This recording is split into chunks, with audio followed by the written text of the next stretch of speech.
अस्सलाम वालेकुम my YouTube family, कैसे हैं आप सब लोग। उम्मीद करती हूँ आप सब ठीक होंगे, खैरियत से होंगे। आज हमारी क्लास नंबर है 2। इसमें हम बनाएंगे ये ट्रे। इसमें हम थोड़ा थोड़ा काम फ्लोटिंग पाउडर का भी करेंगे और साथ ही हम बनाएंगे ये बाउल।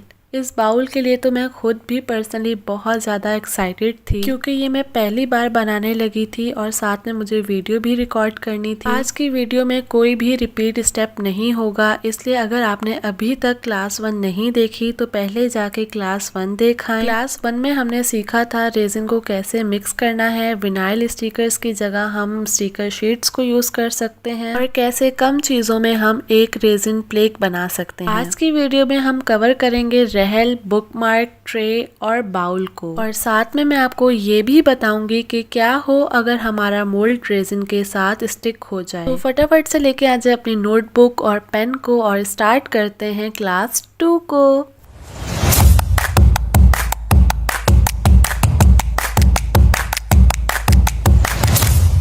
आज हम काम करने वाले हैं इन 5 चीज़ों के ऊपर। इन 5 मोल्ड्स को मैंने साफ करके रख लिया है, क्लीन कर लिया है। क्लीन मैंने कैसे किया, टेप की हेल्प से मैंने इसे क्लीन किया है और ये मैं क्लास 1 में बता चुकी हूँ। आज मैं यूज करूंगी ये वाले मीका पाउडर। आप अपनी मर्जी के कोई भी कलर्स को यूज कर सकते हैं। और रेजिन में यहाँ यूज करूंगी मैजिक की 1 kg की ये बॉटल है। 1 kg इसमें रेजिन है और ½ kg इसमें हार्डनर है। सबसे पहले हम रख लेंगे मेजरिंग स्केल के ऊपर अपना कप। मेरे पास बड़े साइज में कोई कप अवेलेबल नहीं था तो मैं यहाँ इसका यूज कर रही हूँ। रखने के बाद हमने वेट को कर देना है 0। क्योंकि मैं यहाँ 5 चीजें बना रही हूँ इसलिए मुझे ये पूरी बॉटल ही लेनी पड़ी रेजिन की। यहाँ मैंने रेजिन का रेशो लिया है 730 और अब मैं इसी के अंदर डालूंगी पार्ट बी यानी कि हार्डनर, और हार्डनर का रेशो मैं लूंगी 365।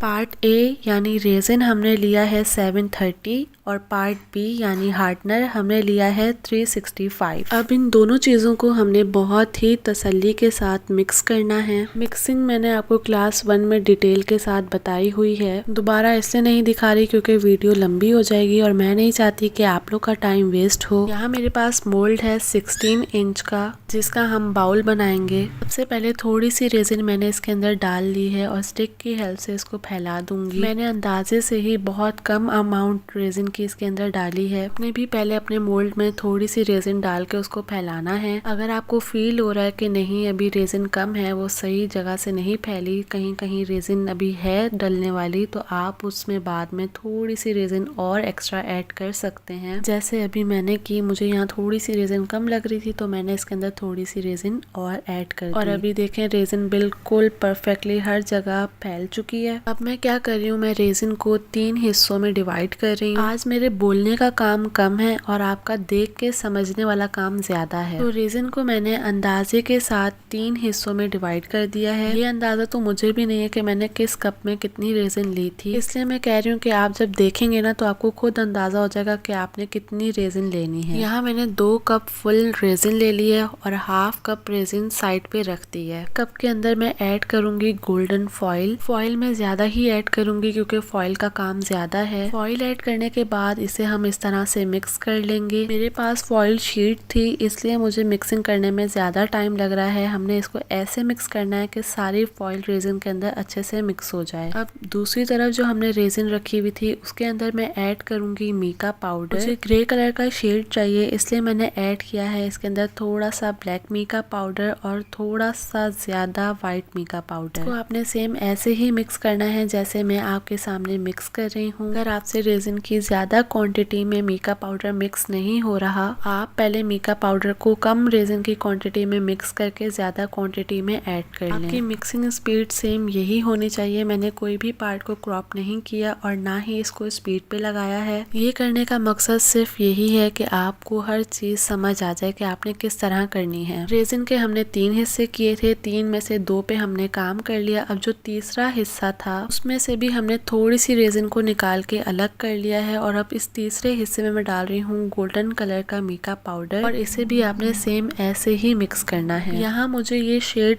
वैसा नहीं लग रहा था जैसा मैं चाह रही थी। मुझे कुछ ज़्यादा ही येलोइश लग रहा था, गोल्डन कम लग रहा था, इसलिए मैंने इसमें अलग से थोड़ा वाइट कलर का मीका पाउडर ऐड किया है ताकि इसका कलर बैलेंस हो जाए। और इसे भी हम सेम वैसे ही मिक्स करेंगे जैसे बाकी सारी चीज़ों को मिक्स किया है। यहाँ मैं अभी भी अपने सिल्वर कलर से सेटिस्फाई नहीं थी, तो मैंने इसमें ढेर सारा नहीं, हाफ टेबल स्पून और वाइट मीका पाउडर ऐड किया है और उसे पहले की तरह मिक्स करके साइड पे रख देना है। अब मैंने यहाँ 2 प्लास्टिक के कप लिए हैं और बाउल बनाने के लिए गोल्डन और सिल्वर कलर की रेजिन को अलग करके रख लूंगी। बाउल बनाने के लिए हमने क्लियर रेजिन मोल्ड के अंदर डाल के साइड पे रख दिया है, उसे हमने 10 मिनट के लिए छोड़ देना है। अब मैं काम कर रही हूँ इस ट्रे के ऊपर। मुझे कस्टमर ने अपना डिजाइन सेंड किया था तो मैं उस हिसाब से इसे बना रही हूँ। पहले मैंने कॉर्नर पे गोल्डन फॉइल वाली रेजिन डाली, उसके बाद ये सिल्वर कलर की रेजिन डाली और अब ये गोल्डन कलर की रेजिन ऐसे डाल दूंगी। काम करते हुए आपने टेंशन फ्री हो जाना है, जैसे आपका दिल चाहता है आपने वैसे काम करना है। बिल्कुल भी लाजमी नहीं है कि जितनी क्वांटिटी मैंने रेजिन की ली आपने भी सेम उतनी ही लेनी है। जो कलर मैंने यूज किए आपने भी वही करने हैं, बिल्कुल भी नहीं।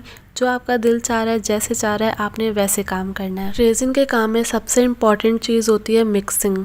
रेजिन की मिक्सिंग अगर आप सीख जाते हैं तो आपकी रेजिन की चीज़ें हमेशा परफेक्ट बनेंगी। और जब आप टेंशन फ्री होके काम करते हैं तो आपके माइंड में खुद ब खुद काम करते हुए आइडियाज आते हैं कि मैं ऐसे कर लूँ, ये कर लेना चाहिए। और यहाँ बातों ही बातों में हमने इस ट्रे को रेडी कर लिया है। लास्ट वाले कॉर्नर पर भी मैं गोल्डन फॉइल वाली रेजिन को पोर कर दूंगी। तो मैंने इसे कुछ इस तरह का टेक्सचर दिया है और इसे अब फाइनल करूंगी मैं इस वुडन स्टिक की हेल्प से। जहाँ जहाँ थोड़ी सी ज्यादा मुझे फॉइल लगेगी उसे मैं वुडन स्टिक की हेल्प से इस तरह सेट कर लूंगी। और जो थोड़ी सी रेजिन हमने अलग करके रखी थी उसे मैं यहाँ थोड़ा थोड़ा करके ऐड कर रही हूँ, क्योंकि मुझे लग रहा था कि गोल्डन कलर फॉइल कलर में कुछ ज्यादा ही ऐड हो गया। फॉइल कलर कह रही हूँ, फॉइल वाली रेजिन में कुछ ज्यादा ही ऐड हो गया है, तो मैंने थोड़ी सी क्लियर रेजिन डाली। उसके बाद भी मुझे सेटिस्फेक्शन नहीं मिली कि अब फॉइल वाली रेजिन ज्यादा लग रही थी और गोल्डन कलर की रेजिन कम लग रही थी। मैंने गोल्डन रेजिन थोड़ी सी और डाली और उसे इस तरह सेट कर दिया। ये स्टेप मैंने आपको इसलिए दिखाया कि लाजमी नहीं है कि पहली बार में ही चीज परफेक्ट बन जाए। अगर थोड़ी कमी पेशी लग रही है तो उसे आप बाद में ऐसे सेट कर सकते हैं जैसे मैंने किया। ट्रे वाला प्रोसेस हमारा कंप्लीट हो गया है। इसे हम ड्राई होने के लिए छोड़ देंगे 24 आवर्स के लिए। इसमें बस फ्लोटिंग पाउडर ऐड होगा, वो मैं एंड में ऐड करूंगी। अब यहाँ मैं बना रही हूँ रहल की स्टार्टिंग पे मैं कुछ इस तरह से गोल्डन फॉइल वाली रेजिन को पोर कर दूंगी और सेम यही स्टेप मैं दूसरे वाले मोल्ड में भी करूंगी। एक क्वेश्चन जो मुझसे बहुत ज्यादा पूछा जाता है, आपी क्या हम एक मोल्ड से रहल बना सकते हैं? तो जी हाँ, आप बना सकते हैं, लेकिन उसमें टाइम बहुत ज्यादा लग जाता है, क्योंकि पहले आप एक रहल को तैयार करें, फिर आप उसके दूसरे हिस्से को तैयार करें और एक रहल बनाने में तकरीबन 2 या 3 दिन लग जाते हैं। मेरी एडवाइस है, अगर आप प्रोफेशनल लेवल पे काम करना चाहते हैं तो आप रहल के 2 मोल्ड्स ही बाय करें। इससे इजी हो जाएगा, जो काम आप एक रहल पे कर रहे हैं साथ में ही दूसरी रहल पे भी कर देंगे और ऐसे दोनों रहल के pair same to same ready होंगे। यहाँ मैंने रहल के मोल्ड के कुछ पार्ट्स पे गोल्डन फॉइल वाली रेजिन को ऐसे पोर कर दिया था। बाकी जो स्पेस बच गया है उसमें मैं ऐड कर रही हूँ ये सिल्वर वाली और गोल्डन वाली रेजिन को। जैसे रेजिन मैं पोर कर रही हूँ, लाजमी नहीं है कि आप भी उसी डायरेक्शन में रेजिन को पोर करें। आप अपनी मर्जी से किसी भी तरह से कर सकते हैं। मुझे जो कस्टमर ने सैंपल सेंड किया था वो कुछ इस तरह का था, इसलिए मैं इस तरह बना रही हूँ। वैसे तो मैंने पहले भी रहल की एक वीडियो अपने चैनल पे अपलोड की हुई है, जो थोड़ी एडवांस लेवल पे है। आप चाहें तो वो वाली वीडियो भी देख सकते हैं। उस वाली वीडियो में हमने रहल भी रेडी की थी और रहल का बॉक्स भी रेडी किया था, और उस वाली वीडियो पे आप लोग ने बहुत सारा प्यार भी दिया था। जब आप लोग इतना सारा प्यार देते हैं ना तो काम करने में और भी ज्यादा मजा आता है। दिल चाहता है कि नई से नई चीज आप लोग को सिखाई जाए, आप लोग को बताया जाए कि किस तरह करना है और किस तरह नहीं करना। और यही जब आप लोग लाइक करना भूल जाते हैं तो फिर ना वीडियो बनाने का दिल चाहता है, ना ही फिर दिल से वीडियो बनाई जाती है। और मेरी हमेशा कोशिश होती है कि मैं आप लोग को रिपीट चीजें ना सिखाऊं, हमेशा नई से नई चीज आप लोग को सिखाऊं। आज क्लास 2 में हमने रहल को इसलिए ऐड किया लिया है क्योंकि आप लोग के बहुत ज़्यादा कमेंट थे कि आप ही हमें रहल बनाना सिखा दें। और आप लोग की आप ही वीडियो भले देर से अपलोड करती है लेकिन अपने सब्सक्राइबर की डिमांड हमेशा पूरी करती है। और जो लोग कह रहे थे कि आप ही अल्कोहल इंक से हमें कुछ बनाना सिखा दें, मैं कोशिश करूंगी कि क्लास 3 में हम अल्कोहल इंक से कुछ न कुछ बनाएं। अब यहाँ देखें हमने बातों ही बातों में दोनों रहल के पेयर को रेडी कर दिया है। गोल्डन फॉयल वाली रेजिन में मैंने थोड़ी सी क्लियर रेजिन को ऐड किया है और जहाँ जहाँ मुझे थोड़ी कमी पेशी लग रही थी वहाँ मैंने एक्स्ट्रा रेजिन को ऐड किया है। मैं गोल्डन रेजिन से कुछ इस तरह से लाइंस बना लूंगी और बस हमारी रहल भी यहाँ रेडी हो गई है। अब हम इसे भी 24 आवर ड्राई होने के लिए छोड़ देंगे। अब बारी है इस बुक मार्क की।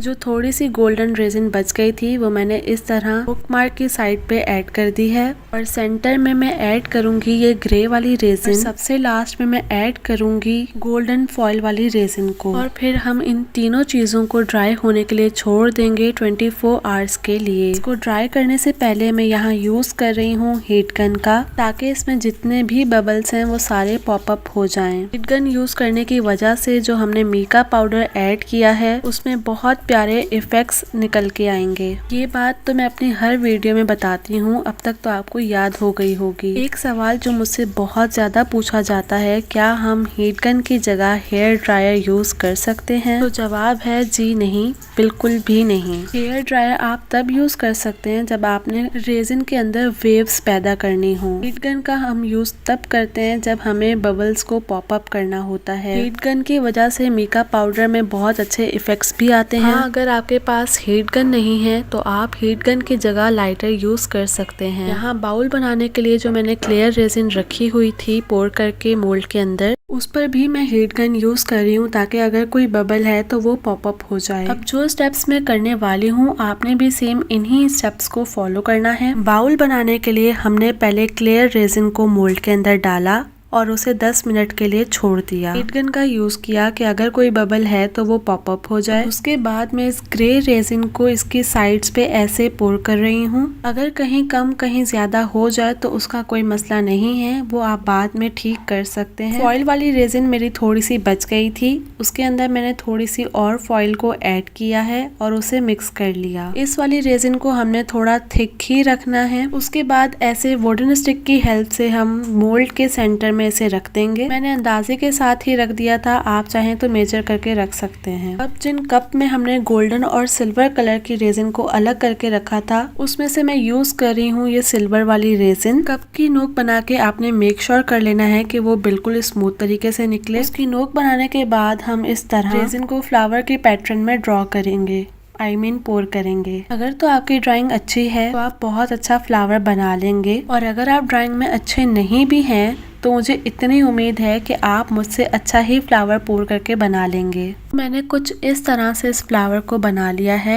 अब मैं ले रही हूँ गोल्डन कलर की रेजिन। कप की मैं कुछ इस तरह से नोक बना लूंगी और इसे भी मैं फ्लावर की शेप में पोर करूंगी। ये काम करते हुए आपने टेंशन नहीं लेनी, अगर फ्लावर अच्छे नहीं भी बनते तो कोई बात नहीं। जिस काम को जितनी टेंशन लेके बनाएंगे वो उतना ही खराब होगा। अब इन्हीं स्टेप्स को रिपीट करते हुए मैं सिल्वर रेजिन के फ्लावर बना लूंगी, उसके बाद गोल्डन और फिर सिल्वर के फ्लावर बना लूंगी। वीडियो को थोड़ा मैंने स्पीड पे कर दिया है वरना वीडियो की लेंथ लंबी हो रही थी। स्टेप्स आपने यही फॉलो करने हैं और इसी तरह फ्लावर्स को ड्रॉ करना है, पोर करना है। जो बाकी रेजिन हमारी बच चुकी है उसके अंदर मैं ऐड कर रही हूँ फ्लोटिंग पाउडर। फ्लोटिंग पाउडर की क्वांटिटी मैंने थोड़ी सी ही ली है और इसे भी मिक्स करके मैं कुछ इस तरह से लाइंस बना लूंगी। यहाँ आप लोग को लग रहा होगा कि आधी से ज्यादा रेजिन तो मैं बाहर गिरा रही हूँ, लेकिन ऐसा नहीं है, मैं जानबूझ के कर रही हूँ और ऐसा मैं इसलिए कर रही हूँ कि जो एक्स्ट्रा रेजिन स्टिक के ऊपर है वो बाहर गिर जाए और अंदर की तरफ स्मूथ लाइन ड्रॉ हो। ऐसी ही लाइंस मैं इस रहल में भी बना लूंगी। जो बिल्कुल बिगनर्स हैं उनको नहीं पता कि फ्लोटिंग पाउडर क्या होता है, उनके लिए सिंपल सा आंसर ये है कि देखें फ्लोटिंग पाउडर के नाम में ही उसका मतलब छुपा है, यानी वो पाउडर जो फ्लोट करता है। फ्लोटिंग पाउडर को रेजिन में मिक्स करके अगर उसको इस तरह डाला जाए तो ड्राई होने के बाद उसके बहुत अच्छे रिजल्ट्स मिलते हैं। फ्लोटिंग पाउडर बिल्कुल ऑप्शनल है,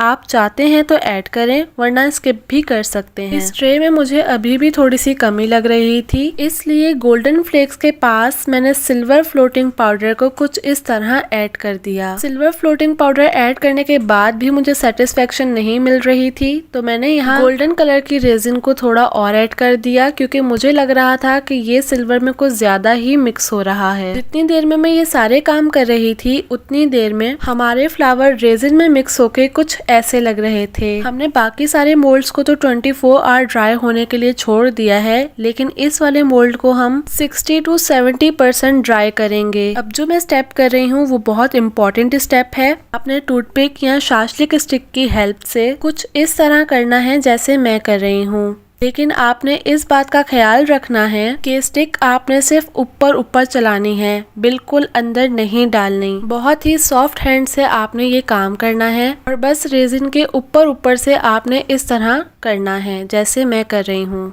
इससे ये होगा कि जब आपकी रेजिन ड्राई हो जाएगी उसमें बहुत ही प्यारे फ्लावर की कुछ ऐसे लाइन शो होंगी। जितनी देर में मैं ये लाइन ड्रॉ कर रही हूँ आप लोग मुझे कमेंट में ये बताएं कि आप लोग नेक्स्ट क्लास किस चीज की चाहते हैं, एंड प्लीज जल्दी जल्दी मेरे 100K करवा दें ताकि हम लोग रेजिन के बड़े बड़े प्रोजेक्ट्स पे काम करें। और अभी तक वीडियो को लाइक नहीं किया तो किस चीज का इंतजार कर रहे हैं, फटाफट लाइक कर दें। और हाँ, ये बताना मत भूलिएगा कि आप लोग मेरी वीडियो कौन सी कंट्री कौन सी सिटी से देख रहे हैं। एक और सवाल आप लोग का बहुत ज्यादा होता है कि हम आपसे ये चीज कैसे ऑर्डर करें। वैसे तो मैं अपनी हर वीडियो में ही बताती हूँ, आप लोगों ने इंस्टाग्राम पेज पे जाना है, निका हैप्पीनेस को सर्च करना है, बल्कि लिंक आपको डिस्क्रिप्शन बॉक्स में ही मिल जाएगा। वहां जाके आपने प्रोडक्ट का स्क्रीनशॉट सेंड करना है, बाकी प्राइस की डिटेल आपको वहां मिल जाएगी।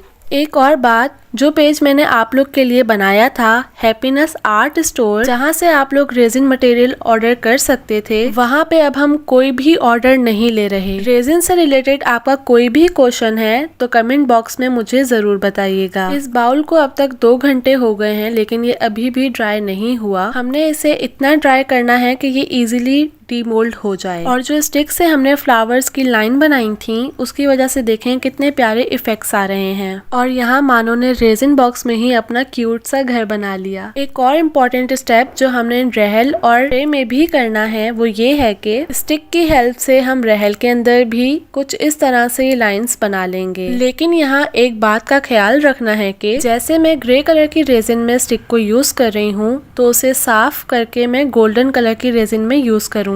हमें ये सारा काम करते हुए 1 घंटा और हो गया है और अभी तक ये मोल्ड ड्राई नहीं हुआ। 1-2 घंटे गुजरने के बाद मोल्ड इतना ड्राई हो गया था कि वो इजीली डीमोल्ड हो गया। यहाँ मेरे पास इस बाउल को शेप देने के लिए कुछ इस तरह का बाउल था, लेकिन रेजिन का कोई मूड नहीं था अपने आप को इस बाउल के अंदर शेप देने का। और मैं यहाँ अपना 100% दे रही थी कि ये किसी न किसी तरीके से इस बाउल के अंदर फिक्स हो जाए। ये काम करते हुए आपने इस बात का ख्याल रखना है कि आपने ग्लव्स लाजमी वेयर किए हुए हों, वरना रेजिन के ऊपर आपके फिंगरप्रिंट्स आने का खतरा है। ये बाउल मैं पहली बार बना रही थी और मुझे बिल्कुल अंदाजा नहीं हो रहा था कि मैं किस तरह इसको इसके अंदर फिक्स करूं, लेकिन काफी कोशिशों के बाद रेजिन इस मोल्ड के अंदर चली ही गई। बैकग्राउंड में जो आवाजें हैं उसको इग्नोर करते हुए मैं आपको आगे की कहानी कंटिन्यू करती हूँ। रेजिन इस मोल्ड में फिक्स तो हो गई लेकिन ये वैसा शेप नहीं ले रही थी जैसा मैं चाहती थी। फिर मेरे पास नॉनस्टिक की एक कढ़ाई थी, जैसे ही रेजिन को मैंने इसके ऊपर रखा और थोड़ा सा प्रेस किया, उसने फौरन ही बाउल की एक शेप ले ली। क्योंकि रेजिन अभी इतनी ड्राई नहीं थी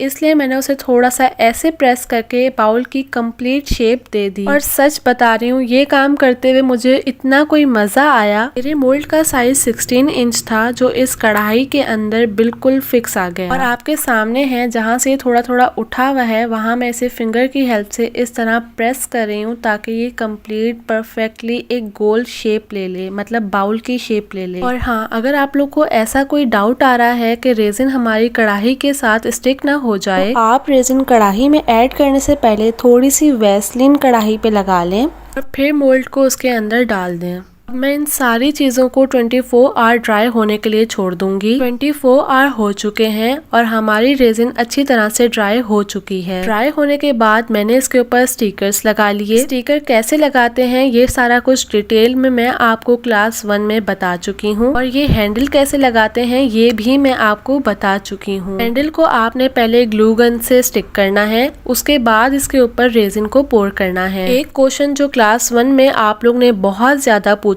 था कि ये स्टिकर्स जो मैंने लगाए हैं ये कौन से हैं और कहाँ से मिलेंगे। आप लोगों ने प्रिंटिंग शॉप पे जाना है, वहाँ जाके आप लोग ने बस इतना कहना है कि हमें स्टिकर शीट के ऊपर प्रिंट करवाना है। जो भी आप लोग ने स्टिकर शीट पे लिखवाना है वो आपने उनको बता देना है और वो आपको प्रिंट करके दे देंगे। वो लोग जो क्लास 1 देखे बगैर क्लास 2 पे आ गए हैं उनको हम थोड़ा सा गाइड कर देते हैं। एक होते हैं विनाइल स्टिकर्स जो बहुत एक्सपेंसिव आते हैं, उसका ऑल्टरनेट हमने निकाला ये स्टिकर शीट। इसको अप्लाई करना बहुत ही आसान है। पहले आप लोग ने स्टिकर शीट की कटिंग करनी है, उसके बाद आपने रेजिन को हीट गन की हेल्प से थोड़ा नरम करना है और स्टिकर्स को पेस्ट कर देना है। स्टिकर्स लगाने के बाद फिर से हीट गन को यूज करेंगे और हल्के हाथ से स्टिकर्स को प्रेस भी करेंगे। इस तरह ये स्टिकर्स हमारी रेजिन के ऊपर अच्छी तरह से फिक्स हो जाएंगे और जब हम रेजिन इसके ऊपर पोर करेंगे तो इसकी कोई भी नोक रेजिन से बाहर नहीं आएगी। स्टिकर्स लगाने के बाद अब हम इसके ऊपर डालेंगे रेजिन की फाइनल लेयर और क्वांटिटी हम वही लेंगे जो हमने पहले ली थी। अब जरा अपने नोटबुक पे देख के मुझे बताएं कि हमने पहले क्वांटिटी कितनी ली थी। पार्ट ए रेजिन हमने लिया था 730 और पार्ट बी यानी कि हार्डनर हमने लिया था 365। रेजिन को पोर करने के बाद इस तरह हम वुडन स्टिक की हेल्प से इसे अच्छी तरह फैलाएंगे। फाइनल लेयर देते हुए आपने इस बात का ध्यान रखना है कि जहां आप काम कर रहे हैं वो सरफेस बिल्कुल इक्वल हो, लेवल में हो, वरना रेजिन कहीं कम और कहीं ज्यादा हो सकती है। रेजिन की फाइनल लेयर देने के बाद हम इसे एक और दिन ड्राई होने के लिए छोड़ देंगे। जो बाउल हम रेडी कर रहे थे उसके ऊपर हमने कोई भी फाइनल लेयर नहीं देनी और उसे तकरीबन हमने 2 से 3 दिन ड्राई करना है। यहाँ अब दूसरा दिन है और हमारा ट्रे अच्छी तरह से ड्राई हो चुका है और ये कुछ इस तरह से बहुत ही इजीली डीमोल्ड भी हो गया। यहाँ हमारा बुकमार्क भी ड्राई हो चुका है और इसे भी मैं कुछ इस तरह से डीमोल्ड कर लूंगी। पहले साइड से इसे कुछ इस तरह से रिमूव करना है और फिर ये ऐसे इजीली डीमोल्ड हो जाएगा। डीमोल्ड होने के बाद ये बहुत ही ज्यादा खूबसूरत लग रहा है। हमारे रहल के पेयर भी ड्राई हो चुके हैं। अब इसे भी हम डीमोल्ड कर लेंगे। मोल्ड को रेजिन की साइड से पहले कुछ इस तरह से रिमूव करेंगे। मोल्ड करते हुए आपने बहुत ध्यान रखना है, अगर रेजिन मोल्ड के साथ स्टिक हुई हुई है तो आपने उसे आराम आराम से मोल्ड से अलग करना है, जैसे कि मैं कर रही हूँ। इस तरह करने से बहुत ही इजीली आप लोग का मोल्ड रेजिन से अलग हो जाएगा। इसी तरह मैं दूसरे रहल के पेयर को भी डीमोल्ड कर लूंगी, लेकिन जब मैं इस रहल के पेयर को डीमोल्ड करने लगी तो वो बहुत ही ज्यादा स्ट्रॉन्ग तरीके से रेजिन के साथ स्टिक हो चुका था। ये ऐसा इसलिए हुआ क्योंकि मेरा मोल्ड बहुत पुराना हो चुका था और सफाई करते हुए मैंने न्यू मोल्ड के साथ पुराने मोल्ड के पेयर को रख दिया था। इस बात का अंदाजा मुझे इसको डीमोल्ड करते हुए हो रहा था, लेकिन अब जो भी हो चुका था मुझे इसको डीमोल्ड तो करना ही था। मैंने ऑफ कैमरा बहुत कोशिश की कि ये किसी न किसी तरीके से डीमोल्ड हो जाए, लेकिन ये डीमोल्ड होने का नाम ही नहीं ले रहा था और साइड से ये फट चुका था। अब क्योंकि ये फट चुका था तो इस मोल्ड को सेव करने का कोई फायदा नहीं था, क्योंकि इसके अंदर मैं दोबारा कोई भी रहल नहीं बना सकती थी। इसलिए मैंने कुछ इस तरह से इसे रेजिन से अलग किया, लेकिन अलग करने के बाद भी सिलिकॉन रेजिन के साथ बहुत बुरी तरह से स्टिक हो चुका था। ये मैं आप लोग को इसलिए दिखा रही हूँ कि अगर कभी आप लोग के साथ ऐसा हो जाए तो आप लोग ने क्या करना है। वैसे तो मेरे पास ड्रिल मशीन है, लेकिन जिनके पास ड्रिल मशीन नहीं है वो लोग क्या करेंगे, कटर लेंगे और ध्यान से कटर को यूज करना है। ऐसा ना हो कि आप अपना हाथ ही कटवा दें। कटर की हेल्प से आप सिलिकॉन को ऐसे रिमूव करेंगे जैसे मैं कर रही हूँ। फिर कह रही हूँ ये काम आपने ध्यान से करना है, अपना हाथ नहीं कटवा लेना। कटर की हेल्प से मैं रहल की सारी शार्प साइड्स को रिमूव कर दूंगी। और आप लोग की आज क्लास 2 कैसी रही मुझे प्लीज लास्ट में बताइएगा। आप लोग के प्यारे प्यारे कमेंट्स ना मेरे लिए बहुत मायने रखते हैं। जब आप लोग इतने प्यारे प्यारे कमेंट्स करते हैं ना तो फिर काम करने में भी मजा आता है और नई से नई चीज सिखाने का आप लोग को दिल चाहता है। जल्दी जल्दी से मेरे 100K करवा दें ताकि हम बड़े बड़े प्रोजेक्ट्स के ऊपर भी काम करें। आप में से 84% लोग ऐसे हैं जो वीडियो तो देख लेते हैं लेकिन सब्सक्राइब नहीं करते। 100 में से सिर्फ 15% लोग ऐसे होते हैं जो मेरे चैनल को सब्सक्राइब करते हैं और बहुत सारा प्यार देते हैं। यहाँ मैंने कटर की हेल्प से रेजिन की सारी शार्प साइड्स को कट कर दिया है। ये देखें सारी साइड्स इक्वल हैं, बिल्कुल भी शार्प नहीं है। और यहाँ जो हमारा मोल्ड स्टिक हो गया था वो भी देखें रिमूव हो चुका है, उसका भी कोई निशान नहीं है। बैक से इसकी लुक कुछ इस तरह से है। अब मैं ले रही हूँ गोल्डन कलर का मार्कर। मैं यहाँ पेन टच का गोल्डन मार्कर यूज कर रही हूँ। आप लोग कोई भी ब्रांड यूज कर सकते हैं। जो बिल्कुल बिगनर्स हैं उनका कहना ये होता है कि हमारा मार्कर ड्राई है, तो वो ड्राई नहीं होता। जिस तरह मैं कर रही हूँ आप लोग ने भी ऐसे करना है तो आप लोग के मार्कर में इंक आ जाएगी। अब मैं गोल्डन मार्कर की हेल्प से ट्रे की साइड पे इस तरह ट्रेसिंग कर लूंगी। उसके बाद इसी गोल्डन मार्कर से हम इसकी साइड पे ऐसे कलर कर देंगे। ऐसा हम लोग ने रहल पे भी करना है और बुक मार्क पे भी करना है। अब बारी है हमारे बाउल को डीमोल्ड करने की। तो ये इजीली कढ़ाई से कुछ इस तरह डीमोल्ड हो गया। मुझे बिल्कुल भी कोई मेहनत नहीं करनी पड़ी और ये बनके इतना प्यारा लग रहा था। आप लोगों को ये कैसा लग रहा है मुझे कमेंट में बताएं और आप लोग ये बना के मुझे इंस्टाग्राम पे लाजमी शेयर करिएगा। मैं यूट्यूब की कम्युनिटी पे आप लोग की पिक्चर्स को शेयर करती हूँ ताकि आप लोग को और ज्यादा मोटिवेशन मिले। अब मैं इस बाउल की साइड पे भी इस तरह से गोल्डन मार्कर कर लूंगी। ऐसा करने से ये प्रोफेशनल लुक देता है और बहुत ज्यादा खूबसूरत भी लगता है। और बस ऐसे ही हमारी क्लास 2 भी होती है खत्म। आप लोग को आज की क्लास कैसी लगी है कमेंट करना मत भूलिएगा। क्लास 3 हमारी किस टॉपिक पे होनी चाहिए ये भी लास्ट में बताइएगा। फिर मिलते हैं नेक्स्ट वीडियो में, तब तक के लिए अल्लाह हाफिज।